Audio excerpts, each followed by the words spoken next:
AIMIM के मुसलमान अगर भेड़िया है तो जो मुसलमान जेएमएम में शामिल है वो क्या है? ओवैसी। डुमरी के भी हाई स्कूल मैदान में आम लोगों से पार्टी प्रत्याशी के पक्ष में वोट देने की अपील की निमिर्घाट गिरिडीह। आज एआईएमआईएम प्रमुख सह सांसद असदुद्दीन ओवैसी पार्टी के प्रत्याशी मुबीन रिजवी के पक्ष में डुमरी में चुनावी सभा की है। बिच्छू और चूहे पकड़ने, पालने और खाने वाली कौमों ने भी अपना लीडर चुन लिया और वो कामयाब हो गए। चरस, भांग और गांजे के नशे में धूत रहने वाले समाज ने भी अपना लीडर चुन लिया और वो कामयाब हो गए। अपनी आस्था और अकीदत समझकर गिलाजत का इस्तेमाल करने वाली कौमों ने भी अपना लीडर चुन लिया और वो कामयाब हो गए। यही नहीं मेरे भाई, पानी से ज्यादा शराब पीने वाली कौमों ने भी अपना लीडर चुन लिया और वो कामयाब हो गए। लेकिन अफसोस, सद अफसोस, हम आगे जमजम नोश फरमाने वाली और रोज़ महशर हौज़ कौसर पे जामे कौसर की तमन्ना रखने वाली कौम 75 साल में अपना लीडर, अपना रहबर, रहनुमा और कायद न चुन सकी। ये अफसोस का मकाम कौम मिल्लत का ये अलमिया है मेरे भाई। तो लोगों सोचो, अपनी सोच को बदलो, अपने माइंडसेट को बदलो, नकारात्मक सोचते हैं, मनफी सोचते बहाना। ऐ लोगों, हम को इसी नकारात्मक सोचते, मनफी सोचते कहां से कहां ले आए। आज आप जानते हैं, इसी देश की तारीख है, इसी मुल्क की सरजमीन पे यही वो कौम है जो इसी मुल्क की सरजमीन पे कभी हुक्मरानों और शहंशाहों के सभा में बैठा करती थी। आज उसी कौम के हालात इसी मुल्क में दलितों और आदिवासियों से बदतर कर दिए गए। ऐ लोगों, यही वो सरजमीन है, यही वो कौम मुस्लिम है जो इसी देश की धरती पे कभी लाल किला जैसे नायाब, निराले और यूनिक महलों में रहा करती थी। आज वही कौम इसी देश की धरती पे प्रधानमंत्री आवास जैसी झोपड़ियों के दर की ठोकरें खा रही है। लोगों, यही वो ये बात कह रहा हूं कि जब तक आप अपने वोट से मुत्तहिद होकर इत्तेहाद पैदा करके आप अपने वोट से मजलिस के उम्मीदवार को कामयाब नहीं करेंगे, याद रखिए मेरी इस बात को कि आपसे कभी इंसाफ नहीं होगा। आपके गांव में, आपके विधानसभा में विकास का काम नहीं होगा। अगर आप ये समझते हैं कि हम सिर्फ वोट डालने वाले बन गए हैं और हमारे वोट डालने से हमसे इंसाफ होगा, हमारे वोट डालने से जिस तरह हजारीबाग में अशफाक खान को मार दिया गया उसके परिवार को इंसाफ मिलेगा, अगर आप ये समझ रहे हैं कि जिस तरीके से आज आए दिन झारखंड में मॉब लिंचिंग के जरिए से लोगों को मार दिया जाता है वो रुक जाएगा, वो नहीं रुकेगा। मेरी इज्जतदार माँ और बहनों, मेरे बुजुर्गों, मेरी इस बात का आप यकीन कर लो, ये उसी वक्त रुकेगा जब आपके लिए लड़ने वाला कोई एक एमएलए होगा जो झारखंड में जहां कहीं भी किसी गरीब, आदिवासी, मुसलमान या दलित पर जुल्म होगा, वो दौड़ता हुआ उस पीड़ित परिवार के दरमियान में पहुंचेगा, उनकी लड़ाई को अपनी लड़ाई समझेगा, उनकी तकलीफ को अपनी तकलीफ समझकर वो इंसाफ की लड़ाई लड़ेगा। जब तक आप इस बात को नहीं समझेंगे, याद रखिए ये जुल्म जारी और सारी रहेगा। मुझे अफसोस इस बात का है कि अभी हम सुन रहे थे कि यहां पर मुख्यमंत्री आए थे हेमंत सोरेन साहब और उन्होंने आकर ये कह दिया कि झारखंड में कोई मॉब लिंचिंग नहीं हुई है। हम झारखंड के मुख्यमंत्री को याद दिलाना चाहते हैं, शायद वो इतना काम कर रहे हैं कि आजकल बहुत सी चीजों को भूल जाते हैं या फिर उनकी उम्र भी बढ़ रही है, नहीं मालूम। मैं मुख्यमंत्री को याद दिलाना चाहूंगा कि हमारे मंच पर अशफाक खान की मां और बहन बैठी हुई है। मुख्यमंत्री, के आपको अशफाक खान की मौत मालूम नहीं हुई कि आज अशफाक खान की मां को और उसकी बहन को हमारे मंच पर आना पड़ा आपको आईना दिखाने के लिए कि अशफाक खान की मौत तुम्हारी हुकूमत में, तुम्हारी पुलिस स्टेशन में उसकी हत्या कर दी गई थी। हम यहाँ के मुख्यमंत्री को याद दिलाना चाहेंगे, जिन्होंने कहा कि मॉब लिंचिंग नहीं हुई, तो फिर सिकनी गांव में, रामगढ़ में शमशाद अंसारी को किसने मारा? क्या कोई आसमान से उतर कर आए और मार कर उड़ कर चले गए? शमशाद अंसारी को मारने वाले किसी जमीन पर रहने वाले जालिम लोगों ने शमशाद अंसारी को इसलिए मार दिया क्योंकि उनको मालूम है कि हेमंत सोरेन कुछ नहीं करेगा, वो उनका आदमी है, इसलिए शमशाद अंसारी को मार दिया गया। और जब पीड़ित परिवार आज भी इंसाफ के लिए लड़ाई लड़ रही है, शमशाद अंसारी के पीड़ित परिवार के लोग आज हमसे मुलाकात करने के लिए आ रहे थे, तो रास्ते में कांग्रेस के गुलामों ने उनको रोक लिया और कहा कि मत जाओ ओवैसी के पास, हम तुम्हारा कुछ कर देंगे। अरे ओवैसी से मिलने से तुम रोक तो सकते हो, मगर तुम मेरी आवाज को उनके दिलों तक पहुंचाने में रोक नहीं पाओगे।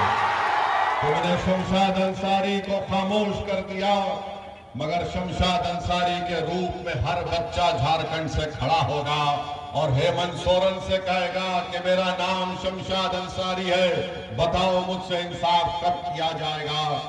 आज अगर ये सरकार सत्ता में है और इस सरकार का मुख्यमंत्री ये कहता है कि कोई मॉब लिंचिंग नहीं हुई है, तो फिर वाजिद अंसारी को एक इलेक्ट्रिक के पोल से बांधकर पीटा गया था चोरी के झूठे इल्जाम में। इसी साल अप्रैल 2023 में महू टोली में वाजिद अंसारी को मार दिया गया।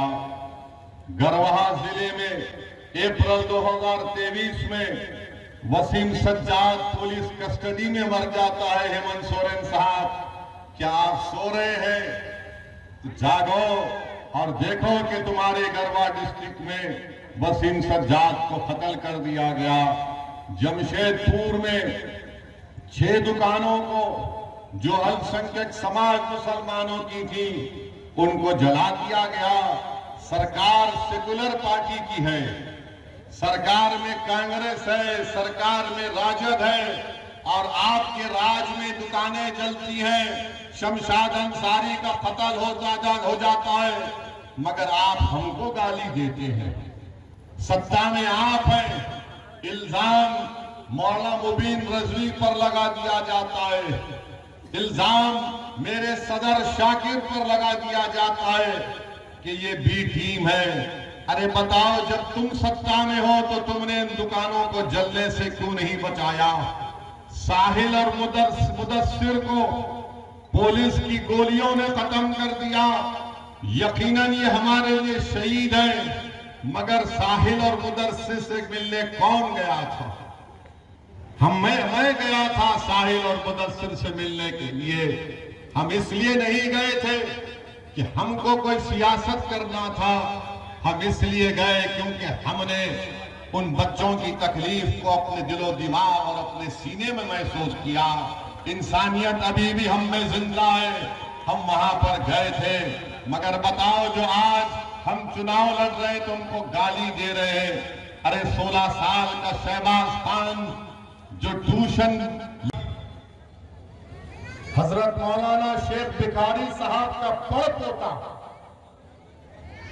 शेख भिखारी साहब जिसने अंग्रेजों की गुलामी से देश को आजाद कराने के लिए झारखंड का अजीम सपूत, उनका पड़पोते को 24 अगस्त 2023 को मंदर ब्लॉक रांची में, जिसका नाम बिट्टू खान है, उसको मॉब लिंचिंग कर दी गई। वो अब दवाखाने में अपनी जिंदगी और मौत की लड़ाई लड़ रहा है। शेख भिखारी साहब का पड़पोता, वो बेचारे जो इस देश को आजाद कराने के लिए अपना सब कुछ कुर्बान कर दिए, और जालिमों ने उनके पड़पोते को मार पीट कर अस्पताल को पहुंचा दिया। और अभी तक उस केस में कोई एफआईआर नहीं हुआ, हमको बताया जा रहा। बताइए आप, इल्जाम हम पर लगता है, मगर जब ये तमाम सच्चाई को हम बयान करते हैं तो आज आपसे अपील करने आए हैं कि झारखंड में आदिवासी, मुसलमान, दलित ये गुलदस्ता है इस प्रदेश का, और पूरे देश हमारा भारत एक गुलदस्ता है। और Narendra Modi uniform civil code लागू करना चाहते हैं। हम यूनिफॉर्म सिविल कोड को मुस्तरद करते हैं। यूनिफॉर्म सिविल कोड को हम एक्सेप्ट नहीं करते। क्या आदिवासियों पर यूनिफॉर्म सिविल कोड ला सकते मोदी आप? क्या छोटा नागपुर का कानून नहीं है झारखंड में जमीन का? इस जमीन का कानून है। क्या आदिवासियों पर यूनिफॉर्म सिविल कोड लागू किया जा सकता है झारखंड के? बताओ बीजेपी वालों, मैं चैलेंज कर रहा हूं मोदी को कि क्या तुम झारखंड के, छत्तीसगढ़ के, तेलंगाना के, मध्य प्रदेश के, राजस्थान के आदिवासियों पर यूनिफॉर्म सिविल कोड लागू करोगे? नहीं कर सकते और नहीं करना चाहिए, क्योंकि भारत की खूबसूरती यही है कि यहां पर हजारों तहजीबें हैं, हजारों तहजीबें हैं। यहां पर हर एक का अपना अपना पर्सनल लॉ है। दिल्ली में बैठा हुआ कोई बाबू, दिल्ली में बैठा हुआ आरएसएस का प्रधानमंत्री हमारे जिंदगी के फैसले नहीं कर सकता। कोई हमको ये नहीं बताएगा कि हम कैसे अपनी जिंदगी गुजारेंगे। भारत के संविधान में मजहब की आजादी फंडामेंटल राइट है, और मैं अपने मजहब के बताए हुए तरीके पर अपनी जिंदगी को गुजारूंगा। नरेंद्र मोदी मुझे आकर नहीं बता सकते कि मैं अपने मजहब पर कैसे चलूं। इसीलिए हम यूनिफॉर्म सिविल कोड के खिलाफ हैं।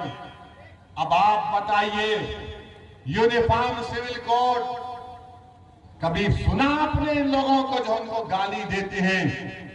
इनकी जबान नहीं खुलती। पार्लियामेंट में नो कॉन्फिडेंस मोशन, हिंदी में क्या बोलते? नो कॉन्फिडेंस, अविश्वास प्रस्ताव आया था। हमने वहां पर 6-7 मिनट में पूरा सबका बयान कर दिया, हर चीज को खोल खोल कर बयान कर दिया। बताओ, आपकी तो जबान ही नहीं खुलती। आप तो सिर्फ एक ही बात करते, मैं दुकान खोलना चाहता हूं मोहब्बत की।